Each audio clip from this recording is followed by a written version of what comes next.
We're going to have to rebuild within this wild, wild west of information flow some sort of curating function.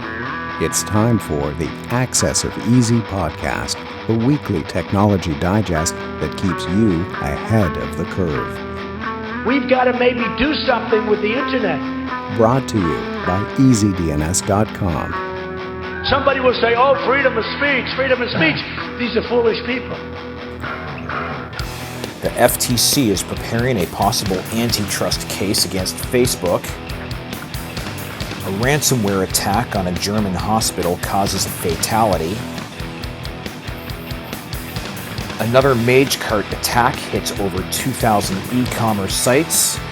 And the Projection Racket, how we cede our autonomy one step at a time. Hey everybody, this is Mark Jeftovic with another episode of AxisOfEasy. I think this one is 164. We're recording it on September 21st, 2020. That means the show notes for this week's podcast will be up on AxisOfEasy.com/164. And let's do the quotes. Last week's quote was, "Intelligence plus character, that is the goal of true education." That was by Martin Luther King, and nobody got it. This week's quote is, "The disappearance of a sense of responsibility is the most far-reaching consequence of submission to authority." Remember the rules, no searching it up online. The first person to post the correct source of the quote to the show notes page gets their next domain or web hosting renewal on us. So the FTC is preparing an antitrust case against Facebook. According to the Wall Street Journal, the U.S. Federal Trade Commission is gearing up to file an antitrust suit against Facebook, which could be filed before the end of the year. It's not guaranteed that a suit will be filed despite the preparations, but the Wall Street Journal is speculating that the legal theory behind it is Facebook's practice of acquiring potential competitors. And Facebook avoided an earlier suit aimed at the company's lack of privacy practices after paying a record $5 billion settlement. And we also reported back in AxisOfEasy number 146 that there is also an antitrust investigation underway into Google. Also, Facebook, Instagram has been sued. Facebook, they're being sued over their Instagram subsidiary, which was a competitor that they bought. And the allegation is that they have been watching their users through the device camera. It's a new complaint filed in a San Francisco federal court and alleges that the Instagram app spied on users by accessing their device cameras when they weren't actively being used. Facebook denied the allegations, blamed the behavior on a software bug, and the plaintiff counters that the behavior is, quote, intentional and done for the purpose of collecting lucrative and valuable data on its users that it would not otherwise have access to, end quote. This is a separate lawsuit than the one we reported on back in AxisOfEasy number 159, and that one alleges that Instagram illegally collects biometric data by creating face templates from its face tagging feature. Suspicious activity spotted on previously hacked CRA accounts. That's Canada Revenue Agency. So we also reported this back in AxisOfEasy 159 that there was a security breach at the Canada Revenue Agency. At the time, the official number of identities whose data had been compromised was placed at about 5,000. Now the Treasury Board of Canada is saying they've uncovered suspicious activity on 48,000 of those CRA accounts that were breached in those July and August compromises. The CRA is saying that the system targeted was called GC Key, through which Canadians access immigration and unemployment insurance services. But it itself was not hacked. They say the affected users were targeted via credential stuffing. That means they were reusing authentication credentials that had been compromised in other hacks. So remember, don't reuse your passwords. Use a password manager like 1Password or LastPass. We just switched over to Bitwarden, which we can host on our own network. And that way we've got the data inside our own DMZ. We rather like it that way. Ransomware attack on German hospital causes a fatality. In what appears to be the first instance of this kind, a ransomware attack has led to the death of a person in Germany. The attack was on the Dusseldorf University Hospital, and it caused them to be unable to receive inbound emergency patients. So a woman who was being brought to the ER at that afflicted hospital was then diverted to another facility 20 miles away, and she died en route. And to make it even worse, it appears as though the hospital was not even the target of the ransomware attack. It was intended to hit the nearby university. Authorities are still investigating the facts of the matter, but if it turns out that the diversion of that patient to another location is what killed her, then they're going to treat this cyber attack as a homicide. Fraud prevention unicorn implodes amid SEC investigation into fraud. So a Las Vegas-based fraud prevention startup called NS8, they recently raised $123 million at a $400 million valuation from the VC firm Lightspeed. They just fired hundreds of employees via an all-hands Zoom meeting and disclosed that they were under investigation by the SEC for fraudulent activity.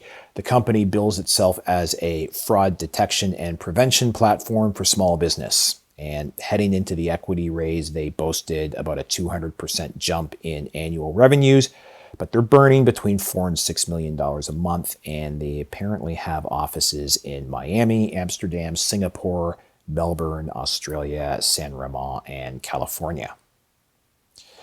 Another Magecart attack hits over 2,000 e-commerce sites. So this came in via threat post. Quote, one of the largest known Magecart campaigns to date took place over the weekend, with nearly 2,000 e-commerce sites hacked in an automated campaign that may be linked to a zero-day exploit. The attacks have impacted tens of thousands of customers who had their credit card and other information stolen. End quote. So Magecart, we've reported on Magecart hacks before in AxisOfEasy. It's a type of credit card skimmer that gets injected into websites running Magento, and it lifts the credit card data being entered into an online form via a keylogger and sends that back to the hackers. Researchers say that most of the sites affected had no previous security incidents, and the theory is the attack vector was a Magento 0-day, and they saw one offered up for sale on a Hacker Underground board for about $5,000 USD in August. Chinese database exposed detailing targeting info on 2.4 million influencers. So an associate professor from the Fulbright University in Vietnam has revealed the existence of a data trove compiled by a Chinese company known to supply government, military, and intelligence agencies. The professor, whose name is Chris Bowling, has co-authored a paper outlining how the company used open source intelligence collection techniques to compile dossiers on 2.4 million influential people, known as the Overseas Key Information Database, OKIDB. According to Bowling, the database, quote, specifically targets influential individuals and institutions across a variety of industries, from politics to organized crime or technology and academia, just to name a few. The database flows from sectors the Chinese state and linked enterprises are known to target.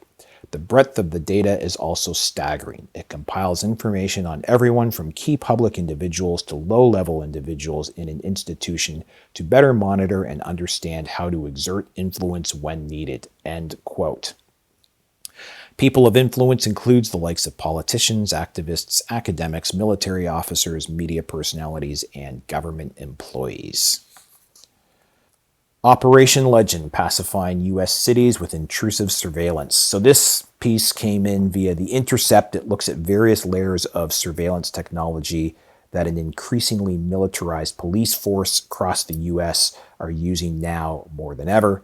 So now police departments are getting federal funding from the U.S. Department of Homeland Security. They also get grants from the Department of Justice, and they invest it in technologies like ShotSpotter, which are sensors installed around the city that detect the sound of gunshots, and real-time license plate readers that vacuum up all the licenses within sight, and they put a live feed into a video wall of surveillance feeds. Other surveillance tools being procured are social media extraction and cell phone hacking technologies. We've mentioned NSO Group several times in AxisOfEasy. Turns out there's another company, also an Israeli one, like NSO, called Cellbrite, and they also make systems that can pull data off of smartphones. So these technologies are being combined for use in a comprehensive law enforcement operation to tame multiple U.S. cities. Operation Legend is being coordinated for Memphis, and the article also outlines the ongoing legal battle between civil liberty activists and Memphis authorities. And it's already been deployed in St. Louis. In all, Operation Legend and its precursor, Operation Relentless Pursuit, are being run in 4 other cities in addition to Memphis. The Projection Racket, how we cede our autonomy one step at a time. So this is a piece from Ben Hunt over at Epsilon Theory. It's not technology related per se, but we've mentioned him in one of our salons, number 13, actually. And Epsilon Theory and Ben Hunt, they concern themselves more with the role of narrative in our society. And since the carrier tone for narrative is technology, I find his work or their work quite interesting and to the point. Quote, anyone who considers themselves a small c conservative should feel uncomfortable about burning anything down without knowing what it is. Anyone who considers themselves a small L liberal should feel uncomfortable about burning anything down without knowing how we plan to do it. Anyone who is invested in a message of change from the bottom up should feel uncomfortable about a solution that sounds like it comes from the top down, end quote. And what he says here that I think is pretty important for everybody to be aware of is his outline for the 3 main reasons people voluntarily surrender their freedoms. Reason number 1 is because they think it's necessary. Reason number 2 is because they think it'll be temporary.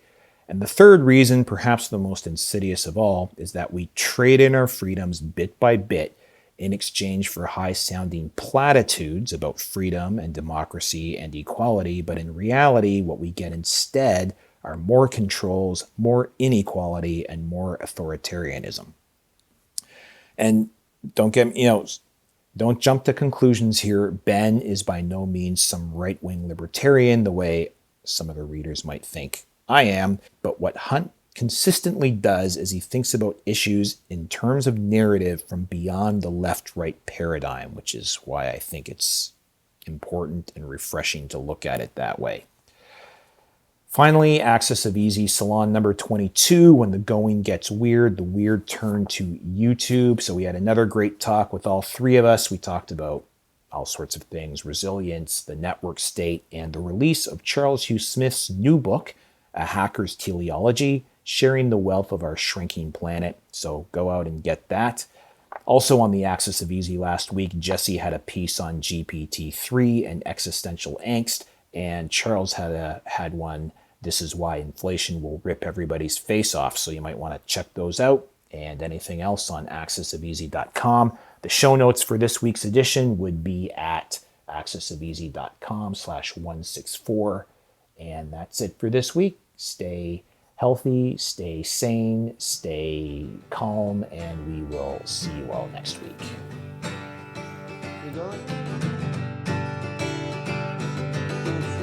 Women burning in the clothes you wear, 1100 crushed in the panic on the stairs. The fire that's a thought that's he's an entrepreneur. You gotta keep those women working, but you're looking good, I swear. That's Bangladesh. Rhymes rich, you're fresh. You're just a whore.